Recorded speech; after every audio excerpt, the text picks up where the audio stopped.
Hello everyone, my name is Zipron and welcome to another episode of Redstone Trickery. In today's episode I'm going to talk about a 6 slot combination lock. You can actually stack this as much as you want, as far as you want.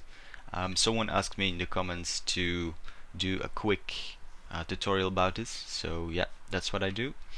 I'm actually very happy on how this turned out. It's very compact. And yeah, it really works very good. So I use levers over here. I'm going to show you how you can implement it with buttons over there, but that's not really done yet, and it takes a lot more space. So yeah, I'm going to explain you the way this works with this design. Let's take a look over here. Let's do this. Okay, I have a piston which will be powered with a lever holding a redstone block, and I have two lines with which you actually make the real lock. So, well, I'm going to delete these. It's very easy. These lines connect to each other, and this is some kind of AND gate. When nothing is powered, this lamp gets powered. So let's quickly see what happens over here. I have these two lines, and I've placed repeaters. Well, don't mind these. These don't count. I've placed repeaters in random spots, and this is actually what creates the lock. Say I want it to be like this. With this lock, you would need this piston to be extended, these three not to be extended, this one to be extended, and this one to be extended for the lock to open. Now you can already see what's happening, but let me quickly explain. When a redstone block is above this line, it will send a pulse to here and disable, well, lock the lock. Yeah, that's pretty clear, no? Same over here. If this one is extended, it will power this line, and let's just remove this. It will also lock the lock. that sounds pretty derpy, but oh well. So yeah, you just create those two lines and create a lock with the repeaters. There are a few things you have to take into account. If you do something like this, so if this one is redstone dust and this one is also redstone dust, it will always be locked, because whether you extend this piston or not, you can see it flicker for a while. Yeah, over there. But yeah, it will also lock it. It will always lock itself because it always receives power. So you really have to take care about how you create a lock. You just want everywhere where there's a repeater at one side, there has to be a redstone dust on the other side. You could do this. It won't break the system, but it would mean no matter what this lever does, it won't change the lock. So that's pretty pointless, I think. Yeah.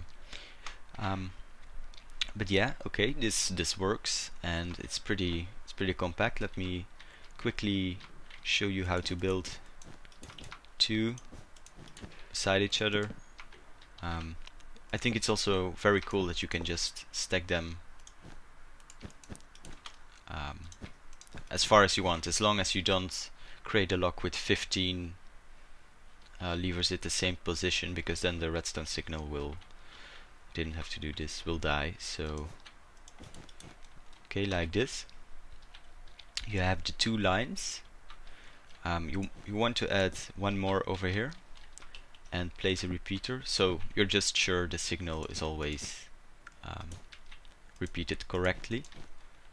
You connect them like this, and I need a torch. Okay, good. Place a torch over here. This is your output, and yeah, you just choose how to make your lock. Let's say I want it like this, like this. Now it's unpowered, and what do we need to do? We have to power this one to unlock. So yeah, that's the basic design. I think it's very cool, very compact, and resource friendly. So let me quickly fly over to the other design. It's more like a concept. It doesn't work, but it will work. It's just way too big to be efficient. So I'll meet you there. Okay, here we are, and you can see I used buttons for this one. And this is actually, oh, the weather just changed. This is actually a lot more difficult to know what's happening because you don't see in what state the button is. And how I did this, I used my T flip-flop I showed in the previous episode, and I'll be sure to post a link in the description.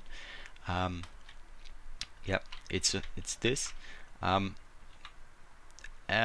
This is a bit different because it only uses one line. Well, it's stacked on top of each other, but it only uses one line.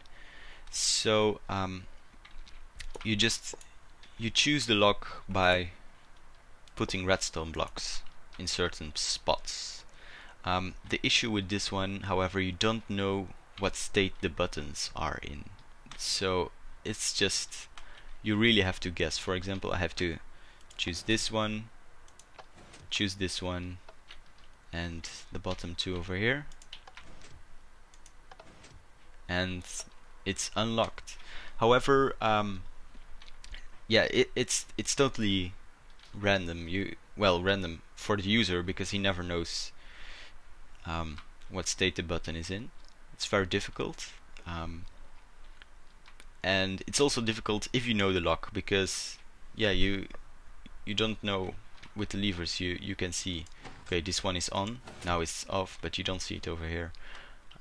You could hook on some lamps, for example. You could place some lamps over here, but then the design would be bigger, and I didn't really want it to be this big. It's just a combination lock. But yeah, maybe something for you guys to work on. It's perfectly doable.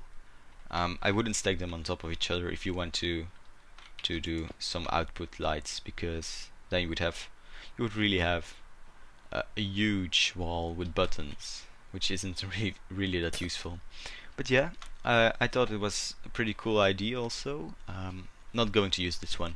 It was more to play with, but it is doable. Anyways, I hope you enjoyed. Thanks for watching, and remember to leave all your feedback down in the comments. I really appreciate it, and I hope to see you next time.